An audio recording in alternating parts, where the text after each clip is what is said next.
Sabotage in Hespeler, the February 6, 1916 AB Jardine Munitions Factory Fire. Paul Langan. Chapter 1, The Beginning. My name is Rory Doyle. This is the story of how I was witness to a sabotage in Hespeler, Ontario, now Cambridge, February 6, 1916 at the AB Jardine factory. A little background information is necessary before we discuss the event. I travelled on the ship over from Tarbert in County Kerry, Ireland in 1900.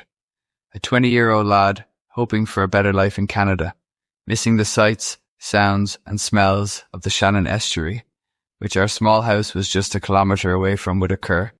The grim reality was there was no work for young people, so I begged and borrowed enough money to get a boat ticket to Newfoundland. It was a dreary, rain-soaked day with grey bleached skies when I boarded the ship and waved goodbye to my parents and my younger sister Ruth. There were a lot of Irish folk in Newfoundland, and even some speaking our Irish Gaelic language. However, after a few months, a few boys my age were talking of going to Ontario, so I joined them on their journey. How I ended up in Hespeler, Ontario was simple.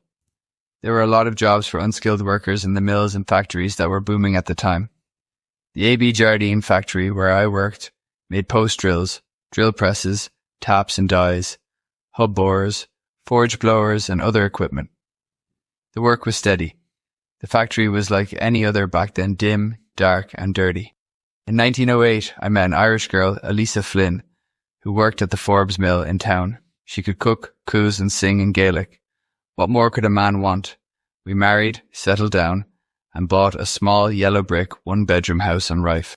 Although both of us were Catholic, we never really attended church and kept mostly to ourselves.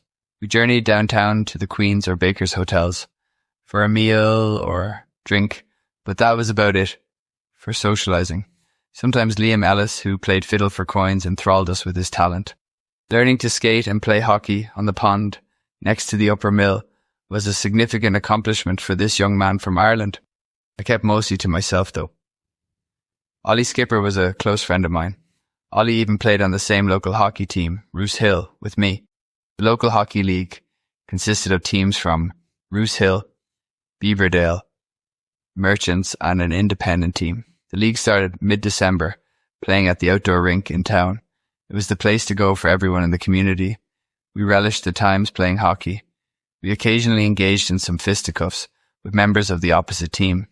My wife Elisa and I frequently left for work together each day. We walked downtown. Then Elisa got on the Galt Preston Hespeler streetcar downtown at the railway station, which was behind the Queen's Hotel. Walking from the station to my place of work at AB Jardine's factory was brief, only 5 minutes. When Canada joined the World War I effort as part of the British Empire, a lot of Hespeler boys had signed up to fight overseas. Back home, we always felt mistreated by the British, so I had mixed feelings about Canadian boys going overseas to fight. Each day the paper had the names of the boys killed, injured or missing in action. It made me more critical of the war. People were waiting daily to hear the latest news from the war front. My friend Ollie was always keeping people's spirits up during this grim time of war. At the AB Jardine Company factory on Avenue Street in Hespeler, we had switched over part of the plant to make munitions for the Canadian forces. We worked long and hard, but it was rewarding to think we were helping our boys fight against Germany, Austria, Hungary. There was kind of a paranoia amongst the Canadian people, including us in Hespeler, that the enemy had spies in Canada wanting to collect information and destroy some of our munitions plants and other targets.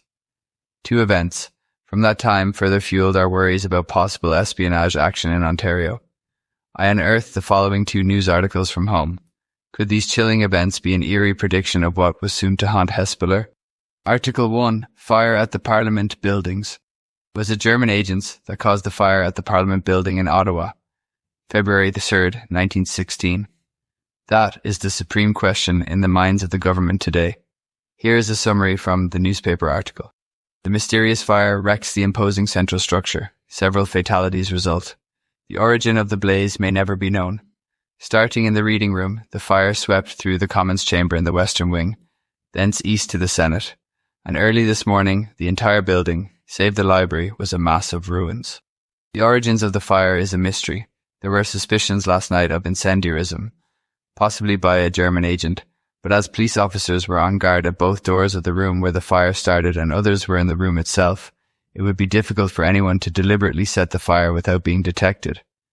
A smouldering cigar butt might have done it, though smoking in that quarter is supposed to be prohibited. There is powerful circumstantial evidence that it was German agents that caused the blaze.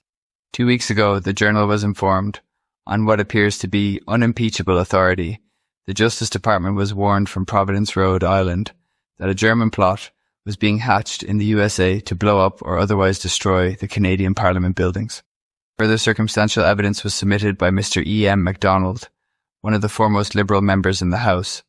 He states that, during the dinner recess last evening, he was attracted by a suspicious-looking foreigner. The man seemed nervous and was pacing up and down the corridors without any apparent business or destination. Less than half an hour later, the building was in flames. Article 2, Espionage in Wingham. The other event that made local people even more nervous was February 6, 1916, over in Wingham, Ontario. According to the Morning Bulletin Wire, Adolf Schatte, aged 29, a member of the Wingham Band, an alleged German agent, was arrested by Provincial Officer Phippen and a detachment of soldiers. Schatte was said to be wanted on charges of espionage. It is reported that drawings of buildings, bridges, etc., in various parts of Western Ontario were found among his personal effects. The Canadian government, as part of the British Empire, passed the War Measures Act in August 1914, which gave sweeping powers to help fight against espionage. It seems surreal that it would be needed in Hespeler. Chapter 2, Sabotage in Hespeler. Monday, February 7th, 1916 was no different than any other workday. A biting, frigid wind swept over us as we made the daily excursion into work. Elisa got on the streetcar, and I made my way to the factory for the 7 a.m. start. At the factory, we were making an endless supply of shells for the war effort. Stack after stack of shells, doing our patriotic duty day after day. The repetitiveness of the task done hundreds of times daily, Monday just seemed to drag on. Finally, the end of the shift. Ollie and I were having a great crack as he was telling tall tales from the past. We sat on a bench just outside the factory. The intense sunshine made all the difference. We noticed the new worker, Austrian John Schmidt, was still lingering about. Then we noticed him bolt out of the factory and down the street. There was a sound of an explosion, and Ollie and I felt the dust from it coming from the shell factory. We both sat stunned, not sure what was going on before our eyes. Within minutes, the sight of the smoke and the smell of burning wood was overwhelming. The whole munitions part of the plant was up in a wall of intense flames. Running into the plant to stop the fire was not an option, so we sprinted up to the fire hall and notified the firemen of the fire. Interestingly, there was a celebration in town, and a detachment of visiting soldiers were there in connection with a recruiting campaign. A meeting had just started at the city hall a few moments before the alarm was given. The firefighters succeeded in confining the flames to the shell department. It was perplexing to understand what could have caused the fire at that time of day, especially after the workers had gone home. When I asked the Jardine brothers, who owned the plant, what happened, the only explanation that they gave was that it must have been espionage, and it was started by an enemy of Canada. The part of the works in which the fire broke out was recently upgraded with $33,000 worth of machinery for the manufacture of shells. The Jardines told me the entire loss was estimated at $70,000. Chief of Police Thomas Wilson says there is no doubt that the fire was started by a bomb-type explosion. I procrastinated telling the Dominion Police Force about seeing Schmidt running away from the plant at the time of the fire starting. I asked myself, did Schmidt start the fire? Ollie visited my house that night and said, let's visit the Baker's Hotel for a drink. We ordered a couple shots of whiskey. The whiskies burned the throat going down, but warmed the soul on a frosty winter night. Since the whiskey was distilled just across the river, I doubted it was aged more than a day. A few whiskies later, we both agreed that law must be told that we witnessed Schmidt running away from the factory just before the explosion and the flames starting. Over at the town hall, there stood soldiers and a bunch of men in trench coats, looking mighty concerned. We approached Mayor Weaver, and he introduced us to the man in charge of the investigation. After repeating our story about seeing Schmidt leave the factory just before it was engulfed in flames, I also mentioned that Schmidt had a room on the second floor of the Queen's Hotel in town. Within 10 minutes of telling this information, A ring of soldiers surrounded the hotel with their rifles grasped in their hands.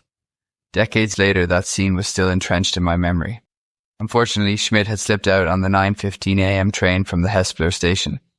Did Schmidt leave because he was guilty, or did he leave because he assumed people would think he was guilty since he was a foreigner? I wasn't so sure.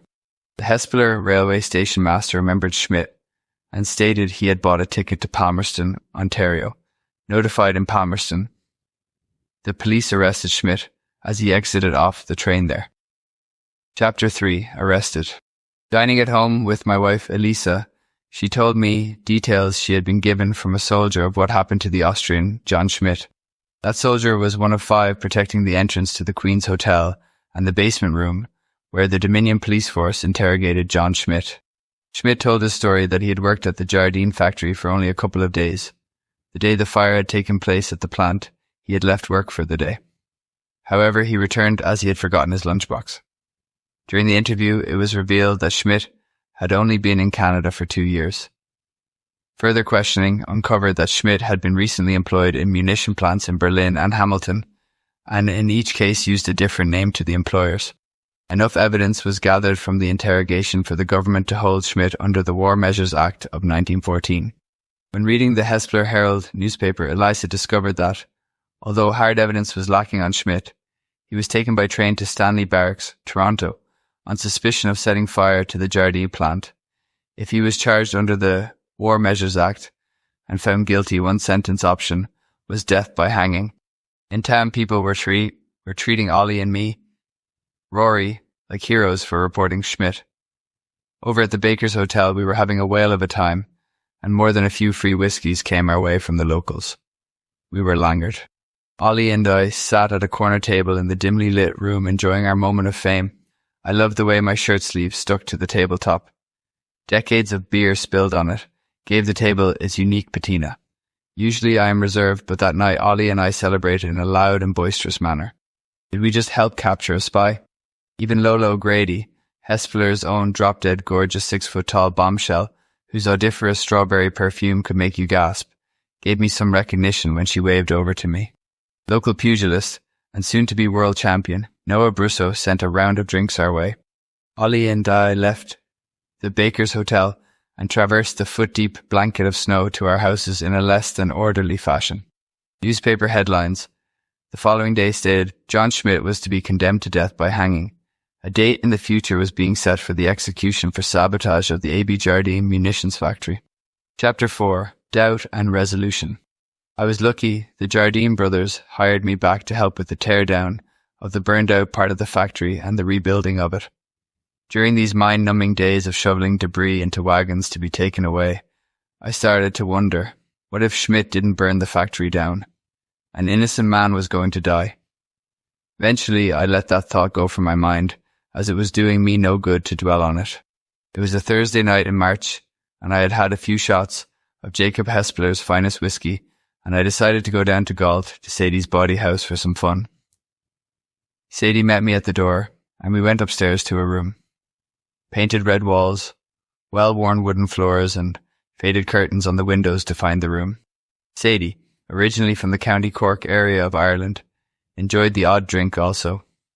She tasted a few spirits before I arrived, and her gregarious personality led to her telling more than a few stories. She started off with a tale from back home about banshees. Later, she mentioned Ollie Skipper was up visiting recently, and he was quite fluthered. Ollie rambled on that the Austrian Schmidt did not set the Jardine fire, and that Ollie himself accidentally started it when he flicked his cigarette butt on the ground at the factory and it ignited a flammable substance. Shocked, dismayed, and empty emotions filled my mind after hearing what Sadie said. Sitting down was necessary as my knees weakened, and passing out seemed like a possible reality. 12 deep breaths helped me compose myself.